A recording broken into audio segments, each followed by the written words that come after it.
Well, good afternoon. I returned from Los Angeles last night, and the devastation out there is catastrophic in California. Thousands of houses, schools, businesses burned to the ground. Communities wiped out, lives lost, families forever changed. They're the worst fires to ever hit Los Angeles, ever. And as soon as these fires broke out, I approved the Fire Management Assistance Grants. That's a term of art and how we get help for local officials. These grants cover California's firefighting costs for things like firefighting equipment, firefighters' salaries, and special capabilities like aircraft. Next, yesterday I immediately approved Governor Newsom's request for what they call, and I know this is all sounds like government talk, but it's called the Major Disaster Declaration. This declaration allows folks, at the request of the governor, the declaration allows folks who have been impacted to get immediate cash assistance to cover things like everything from groceries to baby formula to prescriptions. Because as you've seen and you've reported, a lot of these places are burned to the ground. There's not a single thing left in their homes. And so if they contact disasterassistance.gov, anybody who's lost everything or anything of consequence, disasterassistance.gov or 1-800-2, I beg your pardon, 1-800-621-3362. That's what they, disasterassistance.gov, 1-800-621-3362 to get the kind of help they need for everything from the basics that they don't have access to right now. And this morning, due to the magnitude of the disaster, I was talking with the governor, and he requested if I could increase the federal funding that was authorized under this legislation from 75% to 90%. We're increasing it to 100% of all the costs to be covered by the federal government for both the fire management assistance grants and the elements of what they call the disaster declaration. So today I'm announcing that the federal government will cover 100% of the cost for 180 days. This is going to pay for things like debris and hazard material removal, temporary shelters, first responders' salaries, and all necessary measures to protect life and property. And folks, I want to underscore, I told the governor and local officials, spare no expense to do what they need to do and contain these fires and in their communities that have really been devastated. And we're doing literally everything we can at a federal level. That's also why I call this group of folks around this table of all relevant federal departments and agencies together to discuss what more we can do. And some of the folks are on the screen as well. Before we begin things, here's an update on where things stand right now. First, we're focused on helping contain these fires. Over the last 24 hours, the United States Forest Service, working with state and local responders, has suppressed over 50 fire starts. And the fire in the Hollywood Hills has been contained by brave firefighters risking their lives. Right now, 3 major fires are still burning in the Pacific Palisades, in Pasadena, and in Sylmar. I want to be clear. What I know from talking to the governor, that there are concerns out there that there's also been a water shortage. The fact is, the utilities understandably shut off power because they're worried the lines that they carried energy were going to be blown down and spark additional fires. But the Cal Fire, when it did that, it cut off the ability to generate pumping the water. That's what caused the lack of water in these hydrants. And so Cal Fire is bringing in generators to get these pumps up and working again so that there's no longer a shortage of water coming out of these hydrants. I'm also surging all federal resources possible to Southern California, including 400 additional federal firefighters, over 30 firefighting helicopters and planes, federally supplied, firefighting planes and helicopters, and 8 Department of Defense C-130s that are equipped to suppress wildfires. Today, the Secretary of Defense also authorized 500 wildfire ground clearing personnel from the Defense Department. And I've directed the department to continue working with Governor Newsom to identify additional resources that can be provided for public safety and security. And we've secured additional firefighters and firefighting aircraft from our ally in Canada as well. I also want everyone in Southern California to know we're going to keep at it.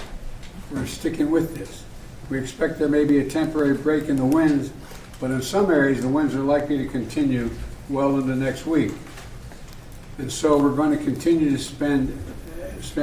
sending everything, literally, every resource we can find that's appropriate to help the governor and the first responders. Second, we're focused on helping people who have been displaced or in many cases lost everything. You've reported on, you've seen the homes just burned to the ground, whole areas burned to the ground, large areas. They've been displaced and they've lost everything. As I said, since the fire started, FEMA has been working with the state to help residents get shelter, groceries, prescriptions, and other critical goods like baby formula. We're also sent FEMA Director Criswell to Los Angeles to manage our response on the ground. She was supposed to be on this call, but we have a deputy here because she is out in the field with the governor right now, surveying what's going on. Let me close with a message to the people of Southern California. We are with you. We're not going anywhere. To the firefighters and first responders, you are heroes. Many of these firefighters are out there risking their lives and some, well, I won't go beyond that, but risking their lives, and while their own homes are in danger, their families are in danger. To the firefighters and first responders, you really are, it's not hyperbole, you're heroes. You're genuinely heroes. And the worst, this is the most widespread, devastating fire in California's history. It's amazing. And there's nobody who understands it better than the press when covering this on a minute-to-minute basis. And you literally have to run into the flames, these firefighters. You know that old expression, God made man, then he made a few firefighters. Who runs in the flames? You know, in doing so, you're leaving your own families and who may be in harm's way as well. So we owe you. And we're going to make sure you get every resource you need, every possible resource you need. You know, to the families who have been impacted by this disaster, you're living through a nightmare, I know. And I promise you, we're going to help you get through this and eventually recover and rebuild. I'm going to turn it over now to the Vice President before we go on to the folks in the various cabinet positions as well as agencies that control these issues. Madam Vice President, I know you're directly affected, so you fire away. No pun intended. Indeed. Thank you, Mr. President, and also for the work that everyone around this table has been doing with the appropriate sense of urgency, because this is an urgent matter. What we have seen in California, and in particular in Southern California, is apocalyptic in terms of the nature of it and the unprecedented nature of it as well. And what we are seeing is a situation that is extremely dynamic. It is very much in play, and to some degree unpredictable, because we are literally waiting to see which way the wind blows.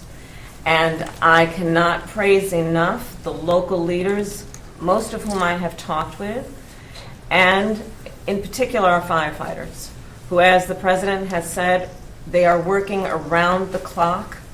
They are working 12-hour, even longer shifts, and they are doing it with a sense of optimism, but also with an understanding of how serious this moment is and how important their work is to real lives and real people. Thousands of families have been displaced. Many of those families with young children with nowhere to go. And what we know is that this is a matter of current urgency, but this is also something that is going to have an impact for months and years to come. And on that point, I will also make note of the fact that sadly, many insurance companies have canceled insurance for a lot of the families who have been affected and will be affected, which is only going to delay or place an added burden on their ability to recover. And I think that is an important point that must be raised, and hopefully there can be some way to address that issue, because these families, so many of them, otherwise will not have the resources to recover in any meaningful way. And many of them have lost everything. In the midst, however, of all of the trauma that has occurred, we have seen extraordinary acts of heroism. I am hearing countless stories of strangers helping strangers. People who are opening their homes where they are intact and have not had to evacuate, opening their homes to neighbors, to friends of neighbors, feeding them and providing shelter for them. And I do think that it speaks to the best of who we are as a country, which is in times of crisis, we find the heroes among us who we may not have known before, but act out of a sense of courage, but also a sense of community. And I applaud all those who are approaching this crisis with that spirit. And the bottom line is this: there are incredible heroes every day who are working right now in California on the front lines of this fire, and in particular I want to thank the firefighters for all they are doing. They are, as the President said, putting themselves in harm's way, and they are doing the work that is about helping people who are perfect strangers to them, and doing it in some of the highest moments of need that anyone could face. And with that, I'm going to turn it over to Liz Sherwood-Randall. Turn it back to me. Okay, back to the President. Look, I've had a chance to speak with a lot of elected officials, including the senators, some of the congresspersons in the region, as well as the vice president as well. And I want to be clear that one of the reasons I've asked this larger group to get together is because they control the very agencies that are needed from the federal level to get things done. And you know, we're in a situation where the U.S. Forest Service Chief, Randy Moore, is here. And he's going to provide an update in the fire situation in Los Angeles to discuss how the U.S. Fire Service, the U.S. Forest Service, is assisting Los Angeles and the state of California with fighting the wildfire, including the action his team has taken to suppress new fire starts. So, Chief, why don't you fire away? Thank you, Mr. President, Madam Vice President. It's great to see you. I, too, consider California my home. Yes. And so it's great to be here to talk about this dramatic situation that we have. So the Forest Service and the Department of Interior are actively engaged in supporting the response to the wildfires in Southern California. And there are 4 major fires that we currently have going on. The Forest Service is in unified command with the LA County as well as other local city agencies. We are looking at the Eaton, the Hearst, and the Lydia. And if you look at that area there, that's the northernmost part of that area where the fires have taken place. The Palisades Fire, which CAL FIRE is in control of. And then we have a new start, which is this Sundown Fire that just started last night, and it also has the potential to expand quite significantly just based on the location it's at, but also the winds that are expected to continue. Right now, when I look at the mutual aid system in California, I want you to know that it's second to none in terms of how that system works and how it really moves to activate the federal firefighting community and how it is activated and engaged. You know, every year we prepare for these Santa Ana winds. It's just that what is happening now is happening sooner. It's happening at a time now where we normally are at our lowest point in the fire year. And the fact that these fires are taking place now, it says that there are things that are going on in our climate that is creating truly year-round fire situations, and it's something that we all need to be mindful of, and this is a good indication of that. To give you an example, that if a fire starts from any ignition source during these Santa Ana winds, it has the potential for explosive growth and spread. And when that happens under these wind-driven conditions, it's very difficult to control. Now, in addition to this, when these winds are high, the aviation resources cannot fly. So it limits a lot of the potential area of support. As of this morning, there were over 4,000 firefighters that were assigned to these large fires. 600 or so were currently federal work, which means Forest Service and Department of Interior. And it doesn't include many who are assigned to their home units to provide initial attack. To give you an idea of the unsung heroes in these fire type conditions, in the last 24 hours, we've had 50 starts, and the initial attack success has been wonderful. So we've stopped a potential for 50 additional fires to be added to these 4 significant fires that we currently have. And that's what I mean by having initial attack crews stay put or pre-positioned across the state based on intelligence that we're gathering.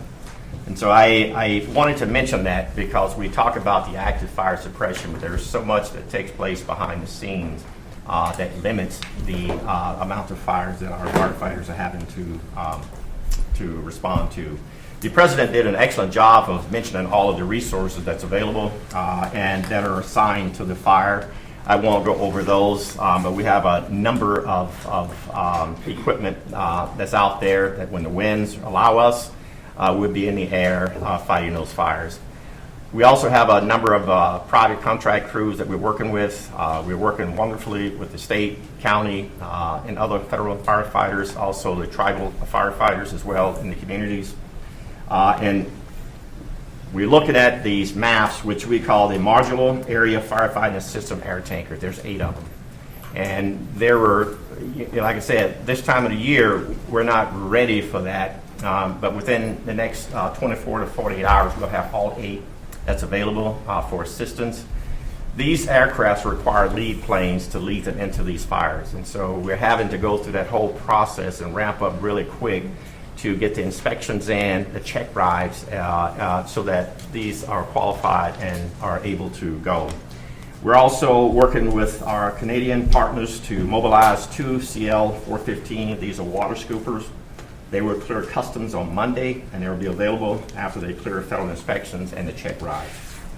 An important thing to know is that these aviation resources require a lot of support in the form of mechanics, airport space, helicopter managers, area supervision. And so we're working with our state and local and federal agencies to identify these aviation support resources to be sure that we can respond effectively. Now, I had mentioned the amount of fires that we've responded to in the last 48 hours, and I mentioned the 50 fires in the last 24 hours. We continue to have new starts. We're continuing to monitor the types of activities. We have about 8,000 firefighters on standby to add to this if need be. Right now, we are going to monitor the number of aircraft and firefighters we have in that small space. Because as you can imagine, there's only so much you can put in a space before you create other challenges there.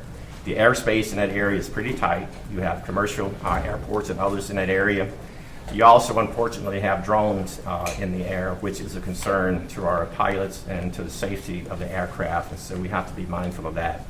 I only bring it up to let you know that this is not a very easy environment to operate within.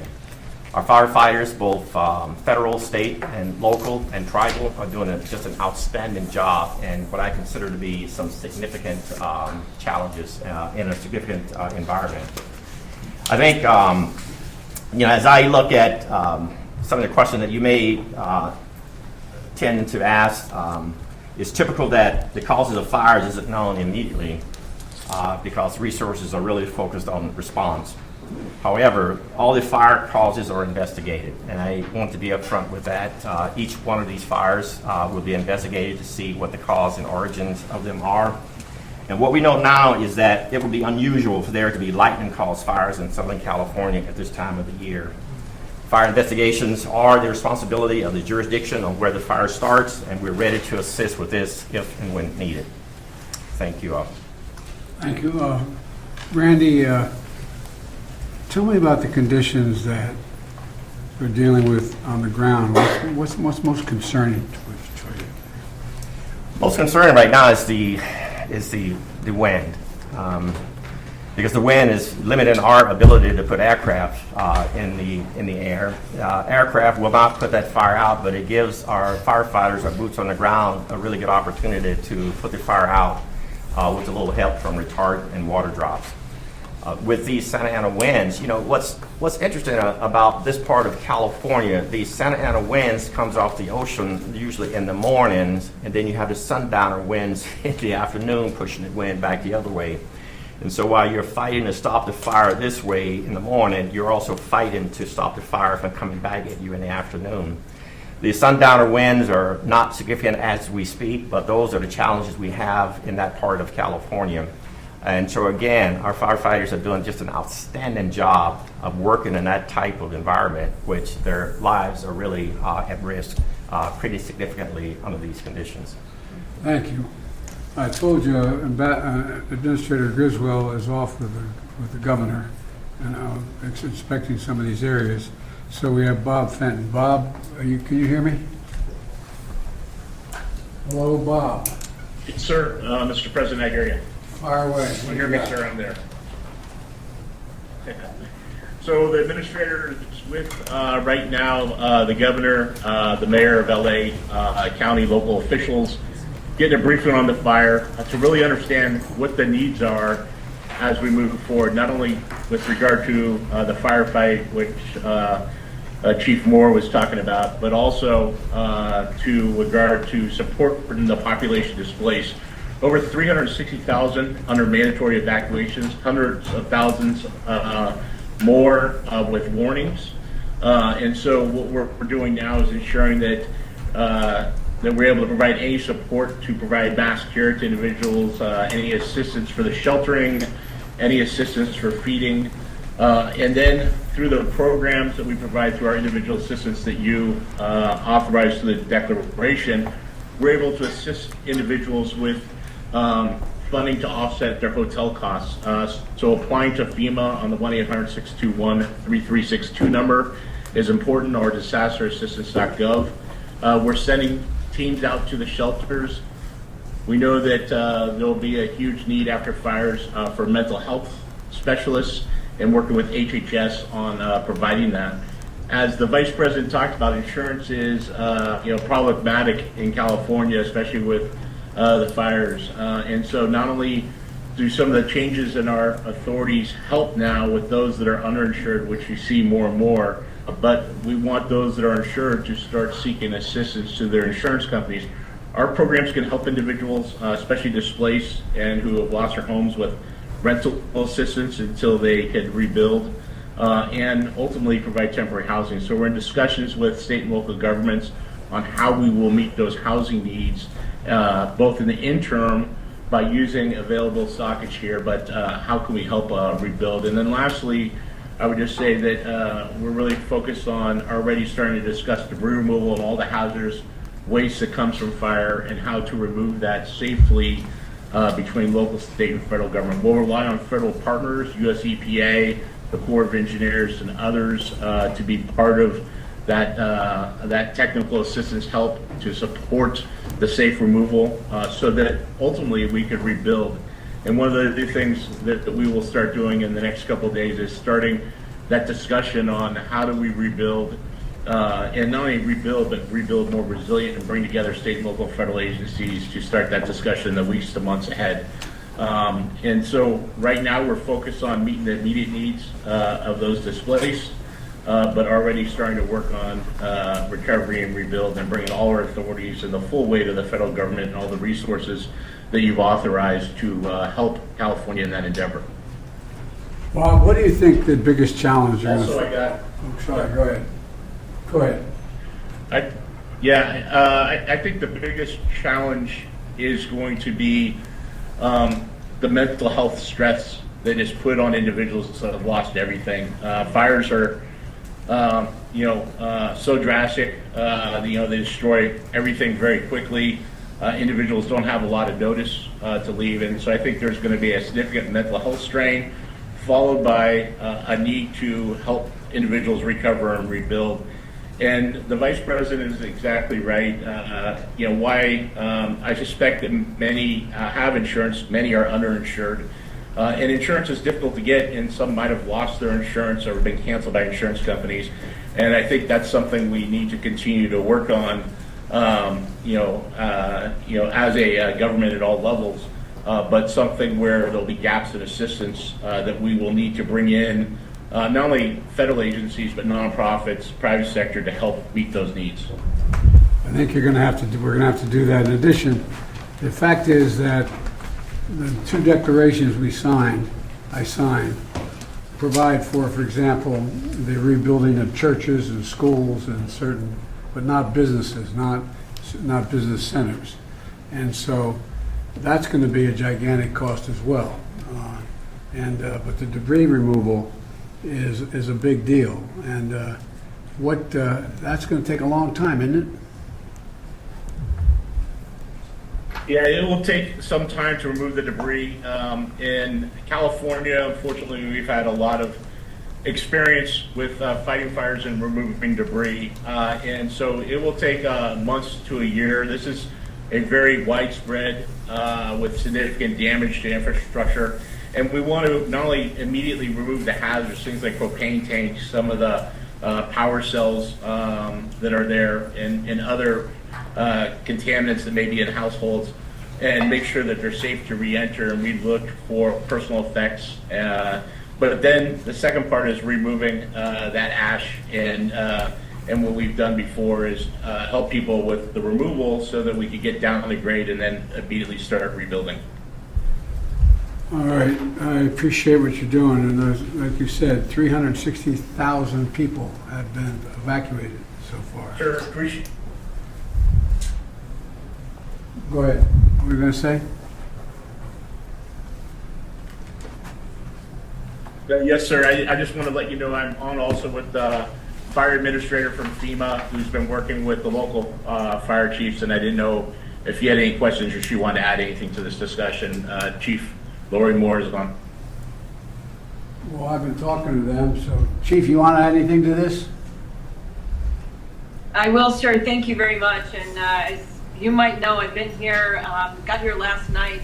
It was important to get here on the ground with the fire chiefs and the firefighters that are here. So I've been with LA County, LA City Fire Chief since last night. We're at the Palisades EOC right now, as Regional Administrator Fenton just said, with the governor, with the FEMA administrator getting the brief.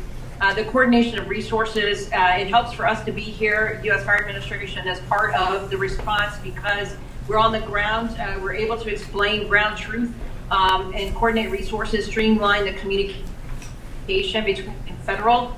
We're also here checking on the firefighters on the front lines, and I really appreciate what you and the Vice President both said about the boots on the ground, because these are their communities, and nobody wants to fight the fire and save these communities more than these firefighters who are boots on the ground from the very moment the ignition began. So we're checking on them, and I will tell you they're exhausted. Obviously, many of them have been more than 6 hours on this now. They are able to take a quick nap sometimes in the truck, but they are on the job. And they keep fighting. And so they need to know that they matter. And so it's important that I show up with them, to see them, to say thank you, and to let them know that we are watching, that we know what they're doing. We want to make sure that we're here when injuries happen. And so we did have an injured firefighter in LA County, fell through a 3-story roof just about 2 hours ago. So several major injuries, but in the hospital. I'll be going to check on him shortly. And it's about the response too, because often while they're in the midst of the response, these chiefs can't explain everything that is happening, and there's a lot of questions, as you might imagine, and are addressing. And so it's important that we're here to help explain why the fire's moving the way it is, the fire dynamics, helping people understand. And when there's questions, as you know, about the response or about the water, to help people understand that it's not over if there's not water in the hydrants. We have tenders, we have tankers, they're doing rescue. So there's a lot of work to be done and controlling these perimeters. There's so much work that these firefighters are doing beyond the direct suppression on these fires. And so that's why we're here and to continue to learn, because every one of these tragedies, unfortunately, is a lesson to how to prevent the next. And so it's important that we do that as well. So we're going to remain on the ground here, sir, on your behalf for a couple of days to make sure that we are part of this conversation. Well, you are part of the conversation. That's why I went out California yesterday and met with those firefighters and met with those police officers, because there's also worry about looting and a number of other things. So they are really incredible people. They're making such sacrifice. But I think you're right, that we have to provide them all that is humanly possible for them to be able to do their job. And there's going to be a need. I want to say it again, and we all know it around this table, there's a need for some help in terms of the psyche of these folks. There's going to be real problems regarding to the mental health issues, and we got to make sure we're prepared to deal with it. All right, now Deputy Secretary of Defense Kate Hicks. Secretary, why don't you tell us what you and I and others have been talking about the Defense Department doing and what they're prepared to do now. Thank you, Mr. President, Oh, Madam Vice I'm looking President. at I'm right here. the screen. No I know. worries. Yeah, I surprised you. Yeah. We are very much leaning in here at the Defense Department. We, of course, are always looking for how we can support state and local partners and, of course, our interagency partners in the federal sector that you've already heard from. And that includes every tool that we believe we can leverage that causes us to always lean forward to make sure our partners understand what we could bring and be responsive to requests that they're coming forward with. And we have been in receipt of some requests.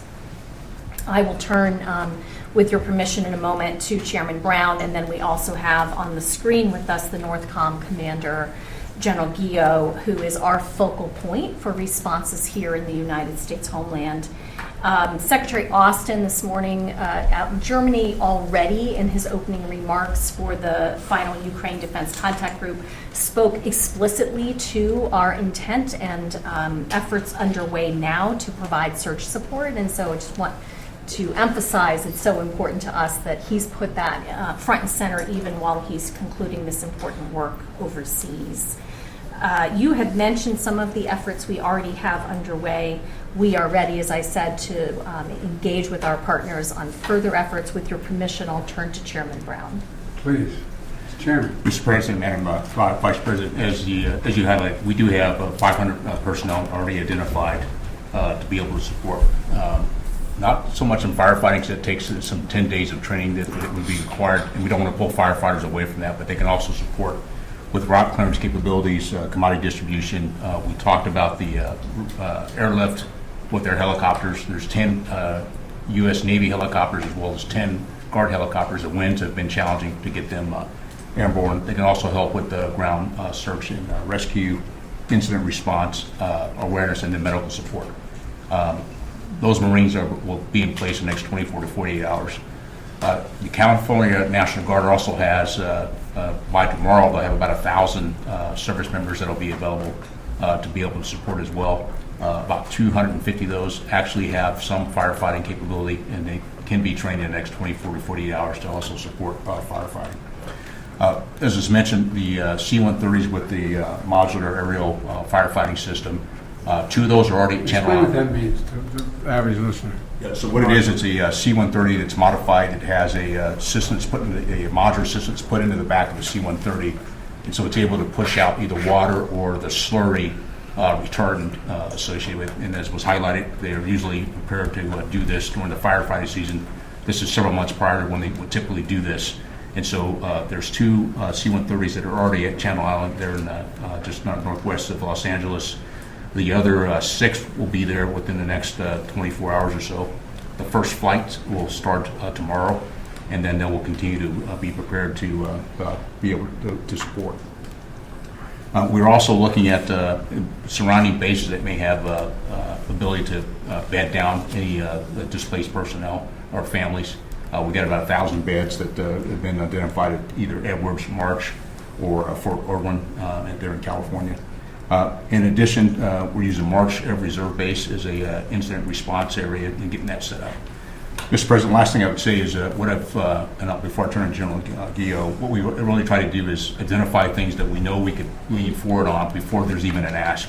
We want to make sure we cut down the timeline to get provided capability. And we also want to make sure, and I know that General Guillot is communicating that with Ms. Griswold from FEMA, so that we want to make sure we, as I say, provide an a la carte menu of all the things we have available. So even if they don't have time to think about it, we're already looking ahead. Last thing I would say is when I met this afternoon with my staff, The thing we also talked about is there's immediate response, but there's also, as was highlighted, the longer-term response of things that we'd have to be able to look at in recovery. And so we're already thinking ahead of what options DOD may be able to provide to support. Been your questions, and now I can turn You it to guys you. have been immediately responsive. Thank you. I mean, you're right on top of things. But let's turn to General. Good afternoon, Mr. President, and thank you, Chairman. Northcom, on behalf of the Department of Defense, is aggressively taking action to deliver capabilities to California as soon as they are requested. So in addition to the aircraft and ground forces and the installation support that President Biden and Chairman Brown mentioned, we've identified other capabilities such as helicopter support, search and rescue, both from the ground or from the air, commodity distribution, route clearance, and medical capabilities that we've postured and have leaned forward to make sure that they're able to deploy to California and operate just as quickly as they are requested. And to do that, we're cooperating very closely with FEMA, with the state of California, and the National Guard Bureau to deliver the right capabilities at the right time for the women and men of California. Well, the Defense Department, I got to say, stepped up immediately. I didn't even, matter of fact, I got a call what you need before I even asked. So thank you all. And you have incredible capacity and capabilities, and just getting them in place as quickly as possible is the most important thing. You're doing that right now. So I think you're going to see an awful lot of help coming based on what you want to do, what you can do, and the entire department is surging capacities, in my understanding, including the aerial equipment to fight these fires. So thank you very much. Now, I'd like to speak to our Department of Energy Secretary Jennifer Granholm. She will brief us on power outages and initial assessments of impacts on the power grid in Los Angeles area. And Madam Secretary, it's all yours, wherever you are. We're looking to see if she's still on the screen. She had to board a plane, so if she has had to board, the Deputy Secretary, Dave Turk, is sitting at the end of the table. It looks like she is on It her looks like she plane, had to so get on her I'll, plane. It's all you. Yes. Now, fire away. I'll give the She update, was Mr. waiting at the President. gate. Yeah. And she's on the way, Mr. President, to Puerto Rico, again, on official visit, given the island-wide blackout there, and Yeah. doing everything we can to help on that front per your guidance and the Vice President's direction as well. And of course, again, per your guidance, we're doing everything we can to help, working with partners, including our utility partners, but also other federal partners as well. As of just coming into this meeting, there's about a little over 400,000 customer outages in California. Important to note that these are both actual outages, power that's actually been disrupted because of the fire, but also proactive shut-offs, just as you mentioned as well, to prevent fire ignition and the spread of fire. We've got two main utilities out there, Southern Cal Edison and the Los Angeles Department of Water and Power, and we're in close and continuing contact, including with their CEOs, Pedro and Janice as well, including calls with them just a few hours ago, just to make sure we're doing everything we can to help.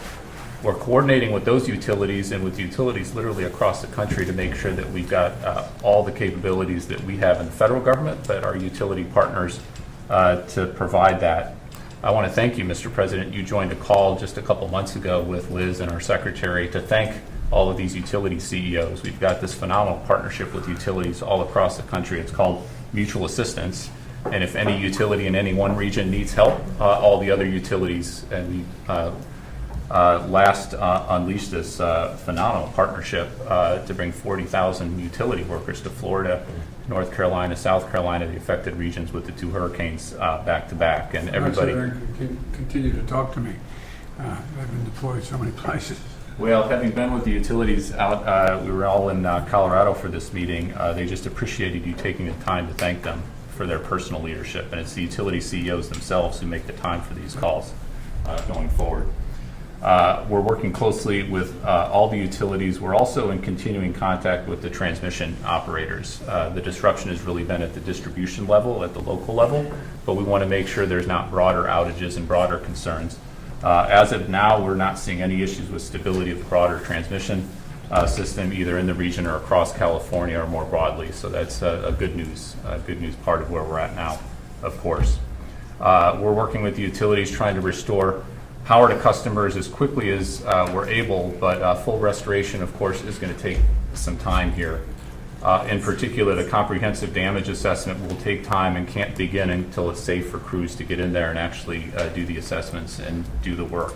So we're working, Madam Vice President, as you said at the outset, with a real sense of urgency here, but also with a sense of we'll do whatever we can over the long haul to do right by our responsibilities. David, one of the things that everybody's mentioned so far is the mental stress it's going to cause for average Americans who are caught in the middle of all this. And one of the things that, it's not, these aren't everyday, no matter how well educated one is, we're not always certain how power is transmitted, why it's transmitted the way it is, and so on. Could you explain to the folks here, the public is listening, what the impact on some of the utilities have had on the ability to generate the pumping of water? Because there's a lot of accusations going around that it's because that local leadership didn't care. I mean, explain how this works and why it makes sense what's happening. So this is an issue, actually, Secretary Granholm was on the phone with the CEO of Southern Cal Edison to talk exactly about this and make sure we were doing everything we can on that front. And it's both the power issue, and you mentioned generators and other ways that we can try to help solve the problem there, but it's also the pressure and making sure that we're thinking of these things holistically. And certainly my experience over the last 4 years under your leadership is it's not one department, it's not one slice of your federal government that is responsible. Energy and water issues overlap in a lot of different ways. So we work with our EPA colleagues and others to make sure that we're bringing all of our expertise and explaining it to our fellow Americans. It's important that we give transparent information and information they can rely upon. Well, I think it's just people don't know how it functions. And for example, since I've been president, I've been in an aircraft flying over more territory where there have been wildfires, from Arizona all the way up to Idaho and beyond, and that make up an area larger than the entire state of Maryland, burned to the ground. And one of the problems has been that people don't understand that when these high winds occur, what happens is, or when these storms occur, these utility poles, these whole, those big lines, you see where all the lines are on, they fall to the ground in the middle of the forest.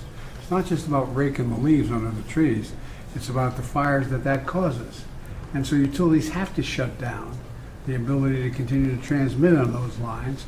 And the consequence of that, I don't think most people think, no matter how well educated they are, unless they're in the area, that there's a direct correlation between the utility company and the ability to pump water out of a hydrant.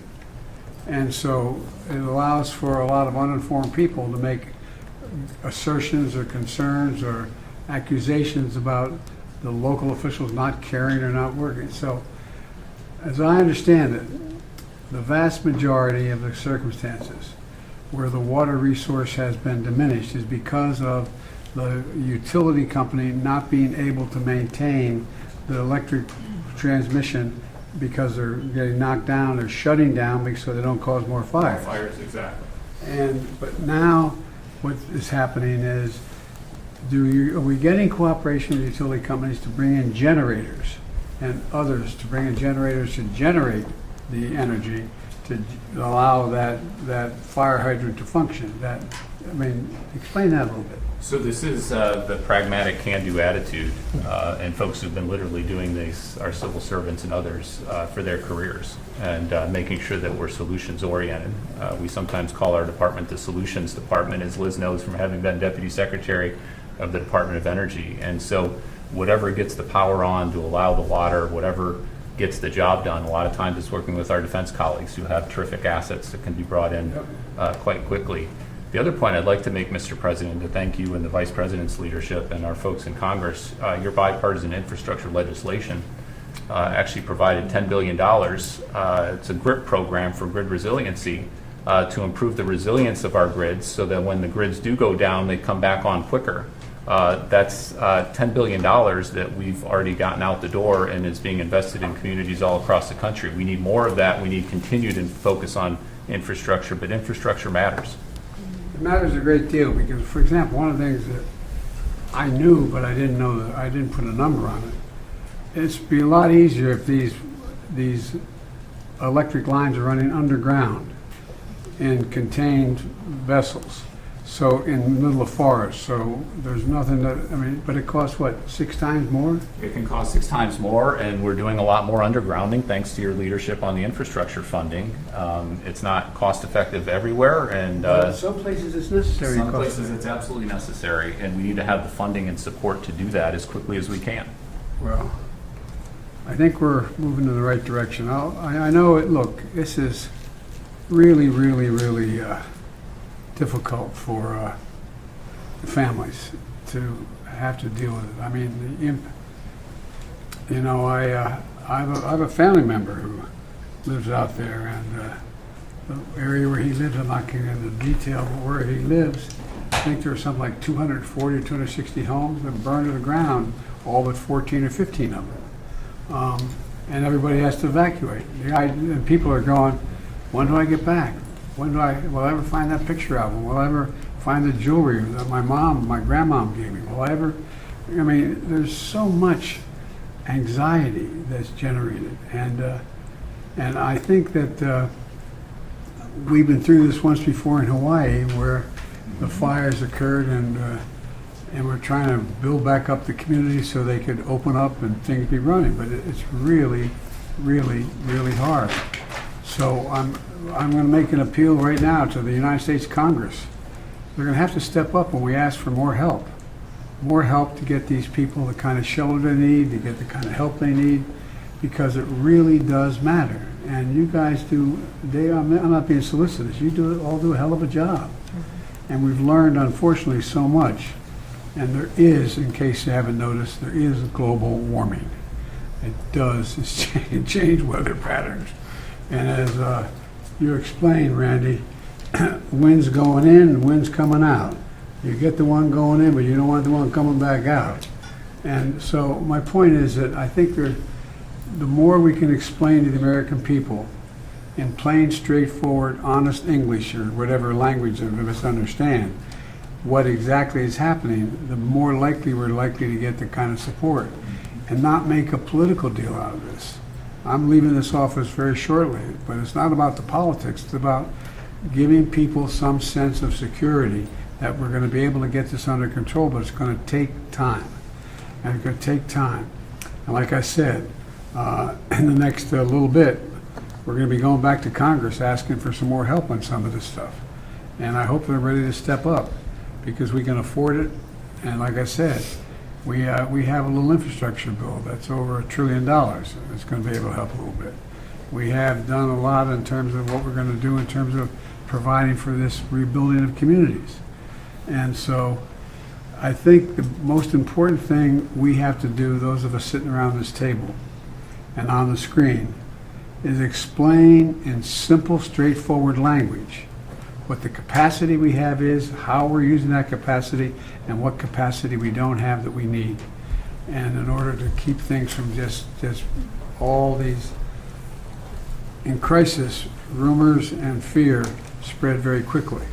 And the most important thing is to just bring this down in an area, be honest with people, what's at stake, but be straightforward with them. What can be done and how we're going to get it done. So I thank you all very much. I'm proud of the job you're all doing, and I'm, quite frankly, proud of the job the local officials in California are doing. I've spent a lot of time with the governor and the mayor of Los Angeles and others. You know, they're doing everything that we ask of them and beyond, and so we're stepping up as best we can. Any of my colleagues around the table or on the screen want to add anything before we close this out? Well, as the Californian at the table, thank you for all of the leadership that everyone here has provided, starting with our president. We are beyond the point of calling it fire season. Yeah, that's right. We really, and we're seeing this around the country, that whereas Years before we would talk about a particular season of extreme weather, we are seeing that it doesn't matter what month of the year, we should be ready.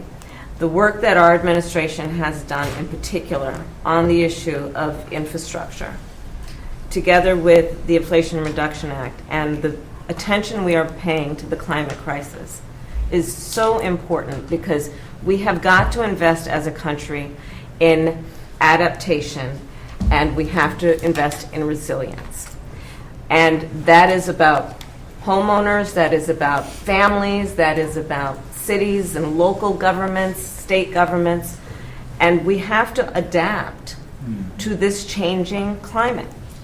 For example, fire hydrants are pretty much built to deal with an individual house fire, not with a wildfire that is taking on entire residential communities, where these homes are providing the fuel for that fire to grow.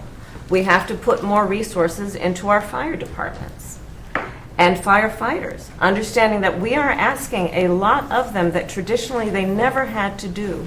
And because of their commitment to their profession, they're attempting to rise to the moment of crisis.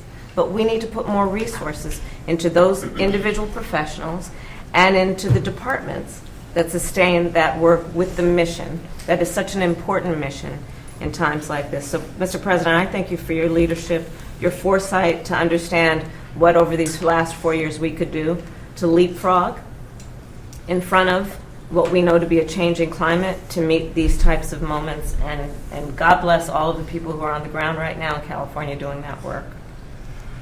I thank you for your comments, and I think I totally agree with you, which will not surprise anybody. Look, there's an expression from a famous Irish poet. He said, all's changed utterly. A terrible beauty has been born. All has changed in the weather. Climate change is real, fundamentally altering, not just here, but around the world. Around the world, what's going on. And we've got to adjust to it. We've got to adjust to it. And we can. It's within our power to do it. But we've got to acknowledge it to begin with. Just acknowledge that there's a change taking place, that we're not going to be able to legislate away. It's real. There is global warming. It's real. It's having a profound impact, and where it goes from here, I don't know, but I know one thing. We have the capacity to respond to it if we, in fact, exercise our good judgment. So thank you all very much. I appreciate it. Mr. President, do you trust that California will get the aid they need in the next administration? Do you trust that California will get the aid they need in the next administration? I'm not in a position to answer that question. I pray God they will. Mr. President, do you have a sense of how much this is going to cost in the end? No, the truth of the matter is no one can tell you that. For example, just clearing the debris. You saw what happened when we were dealing with the hurricanes that occurred from North Carolina to Florida. The cost of the debris cleanup is gigantic, gigantic. The cost of replacing the housing is almost exponential. I mean, we don't know what it is, but we know one thing we have to do. We have to stay with it. We have the capacity to do it, but we don't know that. Anybody give you a number now, they have no idea what the hell they're talking about. It's a big, big, big number. Mr. President, Whoa, wait a minute. Mr. President, can you update us, please, on the Hamas hostages and what you think of the incoming administration's efforts and ultimatum? I can, but I'm not sure it's appropriate for now. We're making some real progress. I met with negotiators today. I think there's what's going on right now in Lebanon, and we finally have a president. He's a first-rate guy. I spent time on the phone with him today, about 20 minutes to half an hour, what they have planned. They're also working very hard with the Lebanese military, accountable to the Lebanese people, not Hamas, not Hezbollah, not any other group. And so I think we're seeing some progress. And I know hope springs eternal, but I'm still hopeful that we'll be able to have a prisoner exchange. Hamas is the one getting in the way of that exchange right now, but I think we may be able to get that done. We need to get it done. Thank you all very much.